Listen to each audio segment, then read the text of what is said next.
पिछले पार्ट में नीली लिंगर से मिलता है। हालांकि अभी जिनयुन वहाँ पर नहीं आई है, लेकिन जब नीली लिंगर से इस बारे में पूछता है तो वो बताती है कि जिनयुन को किसी स्पेशल ट्रेनिंग के लिए भेजा गया था। इसके अलावा उसे और कुछ नहीं पता था। वैसे अब वो सभी वहाँ एक टेबल पर बैठ गए थे और बातें करने लगे थे, पर फिर तभी वहाँ पर त्यानमिंग की एंट्री होती है, जो कि लॉन्ग फैमिली का यंग मास्टर है। उसे देखकर नीली सोच रहा था कि उसे त्यानमिंग के बारे में ज्यादा कुछ याद नहीं है। नीली को सिर्फ इतना पता था कि ये बहुत ताकतवर और साथ ही साथ बहुत समझदार था, लेकिन नीली ये नहीं जानता कि फ्यूचर में त्यानमिंग उसका दोस्त बनेगा या दुश्मन। वैसे पिछले पार्ट के लास्ट में ही हमने एक और लड़की को वहाँ आते देखा था जिसका नाम मिंग्यू था। तो बस पार्ट की शुरुआत में हम देखते हैं कि अभी नीली मिंग्यू को देखकर सोच रहा था कि यह हेवनली स्वॉर्ड सेंट की डिसाइपल है। वैसे नीली ने पहली बार उसे देखा था। अब तभी वहाँ पर एक दूसरे लड़के की भी एंट्री होती है। लिंगर कहती है कि ये यान यांग है और ये फायर गॉड सेक्ट से बिलोंग करता है।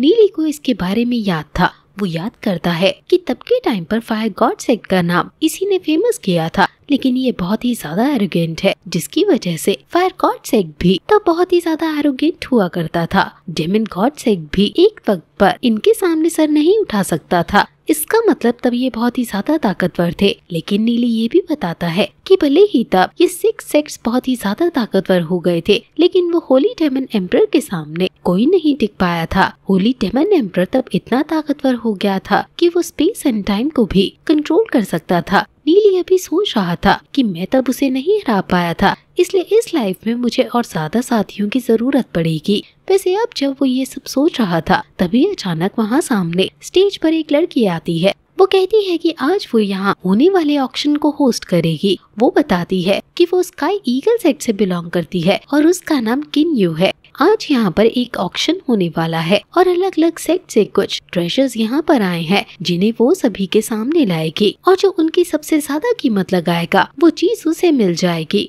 अभी वहाँ पर कई सारे लड़के इस ऑक्शन के लिए बहुत एक्साइटेड लग रहे थे। अब यहाँ किन्यू अपने साथी को वहाँ पर बुलाती है और सभी को बताती है कि ऑक्शन में आज का पहला आइटम एक dragon blood excellent growth potential वाली स्पिरिट बॉल है। साथ ही ये बताकर वो उस बॉल के अंदर से उस ड्रैगन स्पिरिट को भी बाहर निकालती है। उसे देखने के बाद अभी कई सारे लोग तुरंत ही बोली लगाना शुरू कर देते हैं। एक बार के बाद एक उसका प्राइस बढ़ते जाता है और आखिर में वो बहुत महंगे दामों पर बिकती है। वैसे यहाँ पर नीली लिंगर से कह रहा था कि उसे इस तरह की चीजों में पैसे वेस्ट करने की जरूरत नहीं, क्योंकि वो उसे बाद में एक गॉड लेवल ग्रोथ पोटेंशियल वाली स्पिरिट बॉल लेकर दे देगा। इस पर लिंगर खुश थी। वैसे इसके बाद अब वहाँ क्विंक्यू कहती है कि अगला आइटम एक बॉटल है जिसके अंदर डेमन स्पिरिट्स को एब्सॉर्ब किया जा सकता है और उससे उनके पोटेंशियल को भी इंक्रीज किया जा सकता है। इसकी प्राइस वो 10,000 बताती है। अभी यहाँ पर नीली उस बॉटल को देखकर सोच रहा था कि ये बॉटल बहुत काम की चीज है, क्योंकि इससे वो ऑर्डिनरी डेमन स्पिरिट के पोटेंशियल को भी इंक्रीज कर सकता है।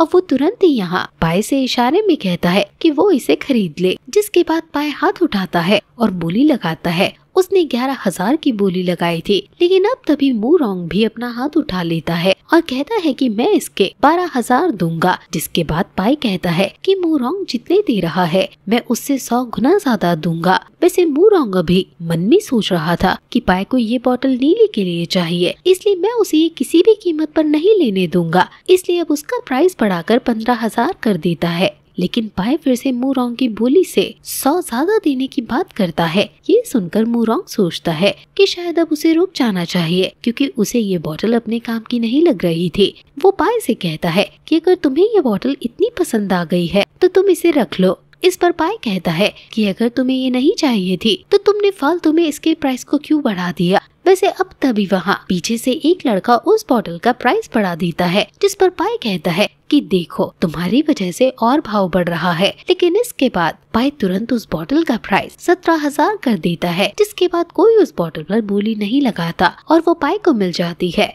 अभी किन्यू वहाँ से पाई को कांग्रेचुलेशन कहती है और इसके बाद अगला ट्रेजर लेकर आती है। वो बताती है कि इस बॉटल के अंदर त्यान यीलू है। ये चीज असल में एक ड्रग की तरह होती है, हालांकि ये बुरी चीज नहीं है, ये एक मैजिकल एसेंस है। वो बताती है कि उनके पास इस चीज की पूरी 100 बोतल है। अब यहाँ पर पाई तुरंत ही हाथ ऊपर करता है और कहता है कि मैं 12,000 दूंगा 30 बोतल के। बाकी की बोतल्स अगर और कोई खरीदना चाहे तो खरीद सकता है, मैं पूरी नहीं खरीद रहा जिससे और भी लोग इसे ले पाए। वैसे अभी ये सब सुनने के बाद बाकी लोग बहुत ही हैरान थे। कुछ लोग बातें कर रहे थे कि उन्हें नहीं पता था कि पाई की फैमिली इतनी ज्यादा अमीर है। यहाँ नीली अभी सोच रहा था कि सच में पाई इतनी चीजों को नहीं खरीद सकता। अभी नीली ही उसकी मदद कर रहा है। वैसे अब वहाँ पर और भी कई सारे ट्रेजर आना शुरू हो जाते हैं, जैसे कि 7 कलर लोटस, साथ ही एक ऑरेंज स्पिरिट स्टोन भी, और इस तरह के बहुत सारे ट्रेजर्स। वैसे इसमें से जो काम के थे, बल्कि लगभग सभी ट्रेजर्स पाई खरीदते जा रहा था। ये देखने के बाद वैसे तो सभी लोग शॉक थे, लेकिन यहाँ मूरोंग को इससे बहुत गुस्सा भी आ रहा था। अब वहाँ सामने क्वीन यू एक हेवी आयरन आर्मर को सामने लाती है। वो बताती है कि ये 3rd ग्रेड का ट्रेजर है। अब यहाँ इसे भी देखकर पाई कहता है कि मुझे किसी भी कीमत पर ये चाहिए, और अब वो तुरंत 11,000 की बोली लगा देता है। ये सुनकर इस बार मूरोंग गुस्से में खुद को नहीं रोक पाता। वो कहता है कि मैं 12,000 दूंगा, लेकिन पाई कहता है कि फिर मैं 13,000 देने को तैयार हूँ। अभी मूरोंग मन में सोच रहा था कि ये बहुत बड़ा बेवकूफ है, इस आयरन आर्मर के कोई इतने पैसे क्यों देगा। लेकिन फिर भी अब पाई और ज्यादा प्राइस बढ़ाए, इसके लिए मूरोंग 14,000 बोल देता है, और ऐसा दिखता है जैसे कि वो पाई के साथ कंपटीशन कर रहा हो। लेकिन अब पाई उबासी लेते हुए कहता है कि अगर तुम्हें ये चाहिए ही थी तो तुम इसे रख सकते हो। वो कहता है कि मैं कभी भी इस चीज के इतने पैसे नहीं देता, ये ज्यादा से ज्यादा 10,000 तक की बिक सकती थी, लेकिन इसके इतने पैसे देना तो बेवकूफी है। ये सुनकर मूरोंग हैरान था, क्योंकि वो अपने ही जाल में फंस गया था। वहाँ पर बाकी लड़कियाँ भी अब उस पर हंस रही थी। मूरोंग सोच रहा था कि मुझे इतना केयरलेस नहीं होना चाहिए था, मुझे समझ आना चाहिए था कि ये सिर्फ इसकी चाल है।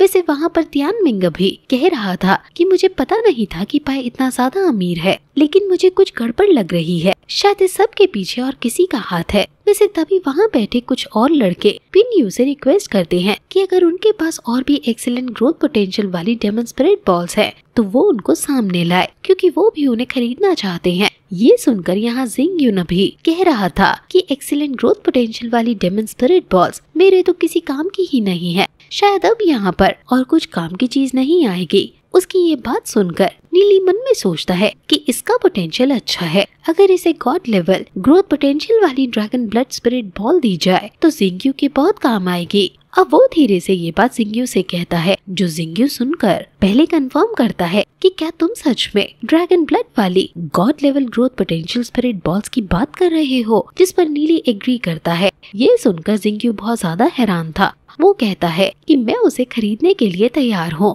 तुम बस उसका प्राइस बताओ, उसके बदले तुम जितने पैसे मांगोगे मैं तुम्हें देने को तैयार हूँ। नीली कहता है कि उसके बदले मुझे आपसे 3 रिक्वेस्ट करनी है। जिंग्यू हैरान था। वो कहता है कि कैसी रिक्वेस्ट, लेकिन अब नीली कुछ कहे उसके पहले ये पार्ट यहीं पर एंड हो जाता है।